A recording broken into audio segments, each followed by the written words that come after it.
Emmerson Mnangagwa splashes out cars to war veterans in a bid to consolidate lost power.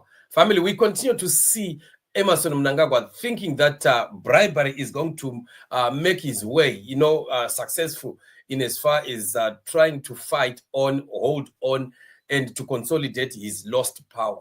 Already, horses have bolted in Zimbabwe. The situation that Zimbabwe is in right now, the people of Zimbabwe have made up their minds.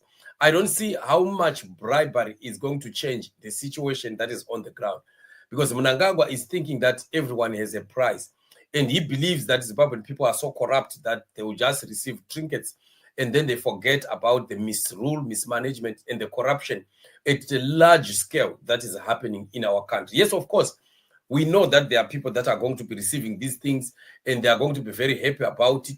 But it's not every Zimbabwean, right? If he buys 200 cars and gives 200 war veterans, the 200 war veterans are not the rest of Zimbabwe. Zimbabwe is 16 million people. So unless Mnangagwa would buy 16 million people, but which is not possible. So the bribery continues on and on. This is the only option Mnangagwa is left with, because politically he knows that he has squandered his political goodwill from the people, and he knows that anything that he does again politically is not going to change anything in Zimbabwe. So he would rather push what he knows best, because this is exactly what Mnangagwa knows best. Mnangagwa is a very corrupt individual. He has ever been corrupt from day one. And the only victory that he understands is by buying people. He buys his way through. This is why you will find that they rig elections using money. They also steal a lot of money because they believe that money will keep them in power. But I don't think that is true. It may be true to a certain level, to a certain extent, but not wholly true.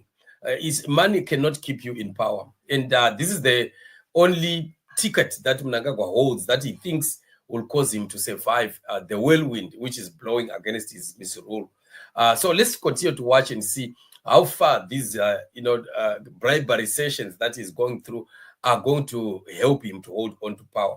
The time is up. And one other thing, of course, that is the greatest, is that Mnangagwa does not want to understand that his time is up. According to the Lord, according to God, his time is up, and God is already making moves to bring in and usher in a new government. And whether money is used, you cannot use money to win against the plans of God for Zimbabwe.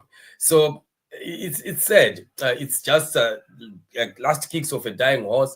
It's just deliberate, desperate moves that Mnangagwa is making. But of course, while in the process, there are some people that are benefiting from it and are so happy about it. And they think that, they are going to be so untouchable. But the time is up. Mnangagwa must pack his bags. Mnangagwa and his Gananda must smell the coffee and get to a point of accepting the truth that is at hand right now. The truth is, it is too late. It is too late, and Zimbabwe is going to be free. The time of freedom is now, and no other thing shall ever change what is about to happen to the nation of Zimbabwe. So as for the people of Zimbabwe, let us not worry about what Mnangagwa is doing, splashing all those monies and people receiving those cars, the tractors and whatever that is doing. That is just a drop in the ocean. Majority of the Zimbabwean people are not benefiting from this. And there is no way that majority of the people of Zimbabwe can change their minds, because Mnangagwa has bought cars or tractors for 200 people or 50 people, whatever that is doing. And whatever criteria that is being used to select the people that receive these goods, it still remains, again, a mystery. And also it contributes also to many fights right inside ZANU-PF, because there are people that are not benefiting out of this, and those people are not happy already. They are saying, why have we been left out? And obviously, Mnangagwa is not giving to everyone. There are some people that think they deserve this, but are not getting anything. And those people are becoming unhappy already. Imagine when you are with your friend, your friend gets a car and you go back home hiking. Will you feel good because you need to ask, we are both war veterans, how did this one get and I did not? So he's creating a lot of enmity again in the process. While he thinks that is extinguishing fires, is actually lighting up more fires. Anyway, this is what it is. Let's continue praying and watching the space and see if this Thagari government of Mnangagwa is going to survive the wind that is blowing against it. They will try, let them try. They will fight on and use all tactics, all methods in the books and outside books, but they cannot change what God has said in this season. This is the season of change, and change is happening to Zimbabwe, no matter what they do or they say. So let's continue to pray also for the nation of Zimbabwe, for God's mighty hand to continue to be upon the nation.